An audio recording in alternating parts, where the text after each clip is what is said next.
Hi guys, this is Samir Lauddin and I'm your physics teacher, and today we are going to discuss a very interesting topic which is electric potential. ठीक है students, आप लोगों ने potential energy से मुतालिक कुछ बातें सुनी होंगी कि पोटेंशियल पोटेंशियल पोटेंशियल है भाई, ये पोटेंशियल क्या चीज़ है। हमने नाइन्थ क्लास में आप लोगों ने पढ़ा है कि भाई काइनेटिक एनर्जी भी होती है which is due to motion, और पोटेंशियल एनर्जी भी होती है वो सिस्टम पे डिपेंड करती है। अगर ग्रेविटेशनल पोटेंशियल है तो हाइट होना चाहिए, मास होना चाहिए और ग्रेविटेशनल एक्सेलरेशन होनी चाहिए। इलास्टिक पोटेंशियल एनर्जी के लिए भी हम लोगों ने इक्वेशन पढ़ा था। इसी तरीके से आज हम इलेक्ट्रिक पोटेंशियल एनर्जी के बारे में पढ़ेंगे। अब इलेक्ट्रिक पोटेंशियल एनर्जी क्या है, देखें, जहाँ पर पोटेंशियल एनर्जी की बात आती है आप लोगों ने ज़हन में ये रखना है कि किसी बॉडी में एनर्जी स्टोर हो रही है, राइट। जहाँ पर काइनेटिक एनर्जी की बात आएगी आप लोगों के ज़हन में आना चाहिए कि कोई बॉडी मूव कर रही है, राइट, ठीक है। इलेक्ट्रिक पोटेंशियल एनर्जी क्या होगी, अब बात तो वही है पोटेंशियल की, जब हम बात करते हैं तो एनर्जी स्टोर हो रही है। जो इलेक्ट्रिकल एनर्जी है वो अगर किसी बॉडी में स्टोर हो रही है तब हम कहते हैं कि उस बॉडी में इलेक्ट्रिक पोटेंशियल एनर्जी असल में स्टोर हो रही है, ठीक है। अब ये इलेक्ट्रिक पोटेंशियल एनर्जी कैसे होती है, इसे समझने से पहले हम क्या करते हैं, जो नाइन्थ क्लास में आप लोगों ने पोटेंशियल ग्रेविटेशनल एनर्जी पढ़ी है थोड़ा बहुत उसको डिस्कस करते हैं, फिर हम अपनी टॉपिक की तरफ आते हैं, राइट। तो हमारा जो आज का टॉपिक है वो है इलेक्ट्रिक पोटेंशियल। आप इसको पोटेंशियल डिफरेंस भी कह सकते हैं,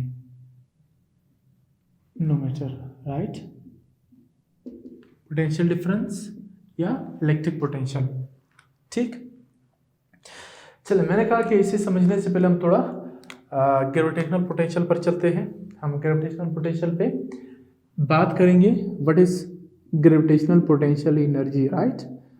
उसमें क्या होता है, हमने कहा कि भाई सपोज ये ज़मीन है, ये ज़मीन की सरफेस है, इस पर अगर एक बॉडी पड़ी है हम कहते हैं कि इसकी पोटेंशियल एनर्जी जो है वो ज़ीरो है, यानी gravitational potential energy zero. Why, क्योंकि ये ज़मीन की सरफेस पे है, ठीक। हम सरफेस की बात कर रहे हैं, ठीक। सरफेस अगर हमारा रेफरेंस पॉइंट है, फिर हम क्या करते हैं, इस रेफरेंस पॉइंट से इसको ऊपर उठाते हैं, यहाँ पर लाते हैं, तो ये ज़मीन से कुछ हाइट गेन करेगा, करेगा कि नहीं करेगा, बिल्कुल करेगा। इसका कुछ मास है, बिल्कुल है। ज़मीन की ग्रेविटेशनल एक्सेलरेशन जी भी मौजूद है, बिल्कुल मौजूद है। तो तीनों मिलकर क्या बनाएंगे, ग्रेविटेशनल पोटेंशियल एनर्जी। अब देखिए, ये मल्टीप्लिकेशन के फॉर्म में है, इन तीनों में से कोई भी एक ज़ीरो हो जाए तो पूरा जो इक्वेशन है वो ज़ीरो के बराबर हो जाएगा, क्योंकि ये मल्टीप्लिकेशन में है। आप जानते हैं कि मल्टीप्लिकेशन में एक टर्म अगर ज़ीरो हो तो सारे ज़ीरो हो जाते हैं, just like 2 multiply by 3 multiply by 0। अब ये ज़ीरो इसको भी ज़ीरो करेगा, इसको भी ज़ीरो करेगा, तो पूरा जो सिस्टम है वो ज़ीरो के इक्वल आ जाएगा, ठीक। यहाँ पर भी तीन हमारे पास एक मास है, ग्रेविटेशनल एक्सेलरेशन है और height from the surface of earth है। तीनों में से एक ज़ीरो हो जाएगा तो पूरा टर्म ज़ीरो और पोटेंशियल एनर्जी भी ज़ीरो हो जाएगी। तो अगर हम ग्रेविटेशनल पोटेंशियल एनर्जी लेना चाहते हैं, यानी किसी जिस्म में एनर्जी को स्टोर करना चाहते हैं, ज़मीन के सरफेस से उठाते हैं ऊपर, तो उसको ज़मीन के सरफेस से एक हाइट पर ले जाएंगे और तब हम कहेंगे कि इसमें ग्रेविटेशनल पोटेंशियल एनर्जी स्टोर हो गई है। इसी तरीके से डियर स्टूडेंट्स, जब हम किसी रबर को लेते हैं या इलास्टिक ऑब्जेक्ट को लेते हैं, उसमें एनर्जी को स्टोर करना चाहते हैं, से हम एक रबर है उसे ऐसे खींचेंगे तब उसमें पोटेंशियल एनर्जी स्टोर हो जाएगी, ठीक। कौन से पोटेंशियल एनर्जी, अब वो ग्रेविटेशनल नहीं है बल्कि इलास्टिक पोटेंशियल एनर्जी उसमें स्टोर हो जाएगी। तो फिजिक्स में बहुत सारी पोटेंशियल एनर्जीज आप लोग पढ़ेंगे, लेकिन उनके नाम डिफरेंट होंगे, उनके नेचर डिफरेंट होते हैं, लेकिन एक बात उसमें कॉमन होती है कि एनर्जी किसी जिस्म में स्टोर होती जाएगी, राइट। अब ग्रेविटेशनल पोटेंशियल एनर्जी, उसमें ग्रेविटी इन्वॉल्व है और ज़मीन से हाइट।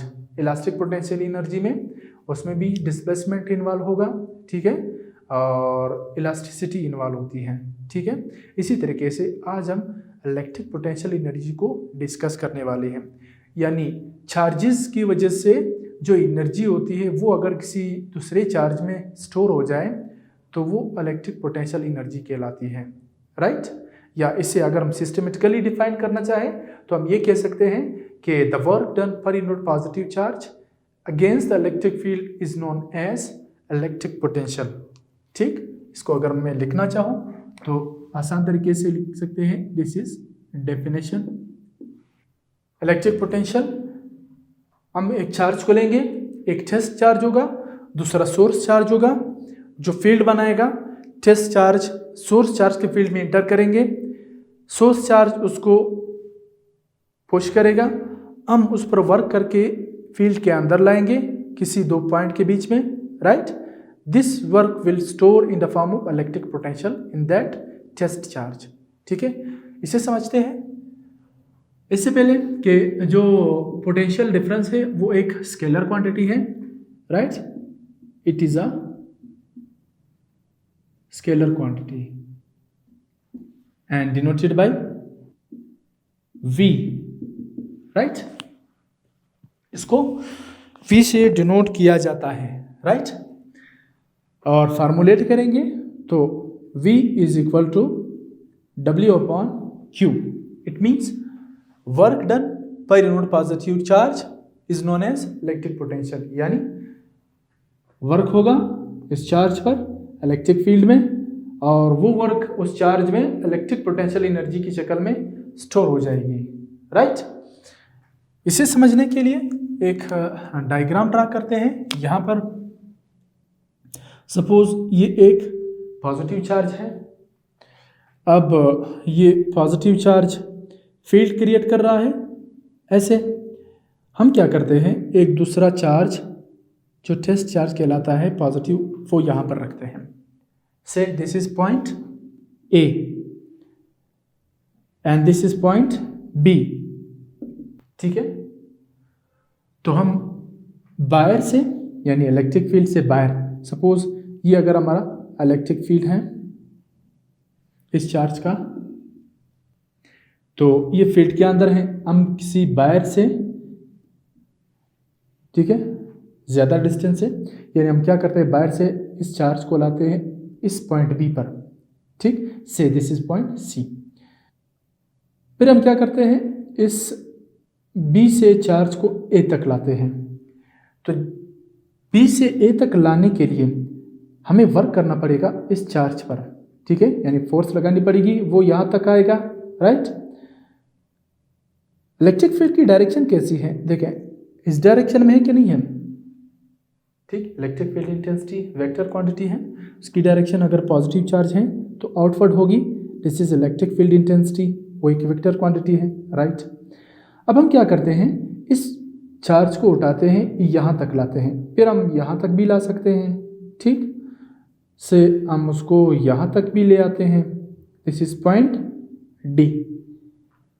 हमने चार्ज को उठाया, यहाँ तक लाया, फिर उठाया, यहाँ तक लाया। देखिए जब हम चार्ज को मूव कर रहे हैं, हम फील्ड के अगेंस्ट काम कर रहे हैं, इलेक्ट्रिक फील्ड इस डायरेक्शन में है, हम चार्ज को मूव कर रहे हैं इस डायरेक्शन में, ठीक है। चार्ज की मोशन की जो डायरेक्शन है वो ये है, जबकि इलेक्ट्रिक फील्ड की डायरेक्शन आउटवर्ड है, तो हम अगेंस्ट द इलेक्ट्रिक फील्ड काम कर रहे हैं। किस पर काम कर रहे हैं, इस चार्ज पर काम कर रहे हैं। तो हम इसको लाएंगे यहाँ पर, एक मिकदार का वर्क करना पड़ेगा, फिर इसको यहाँ तक लाएंगे तो और ज़्यादा वर्क करना पड़ेगा। ये जो वर्क हम चार्ज पर कर रहे हैं, this work will store in the form of electric potential energy in this charge, यानी यहाँ से उठाया इधर तक लाया, तो इस देखिए पॉइंट D तक जब हम लाते हैं तो हम इस चार्ज पर वर्क करते हैं। क्यों, क्योंकि ये चार्ज इसको पुश कर रहा है उस तरफ, लेकिन हम उसको पकड़े हुए हैं, उसको ला रहे हैं करीब, तो लाजमी बात है वर्क करना पड़ेगा अगेंस्ट इलेक्ट्रिक फील्ड। तो ये इस चार्ज में वर्क जो है वो स्टोर हो जाती है। Work done per unit charge is called electric potential, right. यानी जो वर्क हम लोग इस चार्ज पर कर रहे हैं, इस पॉइंट से इधर तक लाने के लिए या इस पॉइंट से इस पॉइंट तक लाने के लिए अगेंस्ट इलेक्ट्रिक फील्ड, ये वर्क इस चार्ज में इलेक्ट्रिक पोटेंशियल एनर्जी के तौर पर स्टोर हो जाती है, which is called electric potential या पोटेंशियल डिफरेंस, राइट। और इसको हमने फार्मूलेट किया है कि V is equal to W/Q। मेरे ख्याल में इसमें आप लोगों को कोई दिक्कत नहीं होनी चाहिए, बड़ा आसान है। अब हम क्या करते हैं, इसका यूनिट निकालते हैं। ठीक है, unit of the electric potential. Electric potential का यूनिट क्या होता है, बड़ा आसान है। मैंने एक लेक्चर में बताया था आप लोगों को कि जब हम किसी भी क्वांटिटी का यूनिट निकालना चाहते हैं तो फौरन आप लोगों ने उसके फार्मूले पर जाना है। राइट, फार्मूले पर जाएंगे, उसके यूनिट का पता चल जाएगा। देखिए फार्मूला इसका ये है, वर्क का यूनिट क्या होता है, आप सब जानते हैं डियर स्टूडेंट्स, जॉल होता है। राइट, जॉल। और क्यू का यूनिट क्या होता है डियर स्टूडेंट्स, कूलम्ब होता है। राइट, मजीद इसको हम क्या लिख सकते हैं, जॉल को सिर्फ जे लिखेंगे और कूलम्ब को सी से डिनोट करेंगे।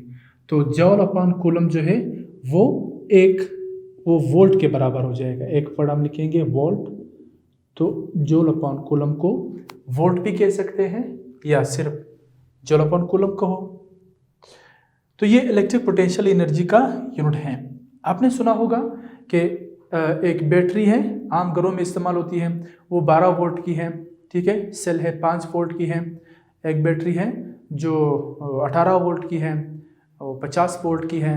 तो इस तरह के जो यूनिट इस्तेमाल होते हैं वो असल में क्या होता है, वो इलेक्ट्रिक पोटेंशियल एनर्जी का यूनिट होता है। ठीक है, यानी अगर हम बात करते हैं एक बैटरी वो 12 वोल्ट की है, तो इसका मतलब ये है कि वो 12 वोल्ट की एनर्जी हमें देगी। ठीक, या वो 12 वोल्ट की एनर्जी स्टोर कर सकती है। ठीक है, बैटरी को हम चार्ज भी कर सकते हैं। डिस्चार्ज हो जाए तो 12 वोल्ट की एनर्जी देती है, इलेक्ट्रिकल एनर्जी या इलेक्ट्रिक पोटेंशियल एनर्जी देगी। राइट, तो बैटरी जो है वो अगर 12 वोल्ट की हम लेते हैं, इसका मतलब ये है कि बैटरी 12 वोल्ट की हमें इलेक्ट्रिकल एनर्जी प्रोवाइड करेगी। राइट, ये बात आई समझ में, और ये आनी भी चाहिए। इसका अगर आप लोग स्क्रीनशॉट लेना चाहते हैं तो ले ले, लेकिन इससे पहले एक बात और भी सीखे। देखिए 1 वोल्ट कितना होता है। देखिए हमने 12 वोल्ट की बात की, 18 वोल्ट की बात की, 50 वोल्ट की बैटरी है भाई, सेल है 5 वोल्ट की है, 3 वोल्ट की है।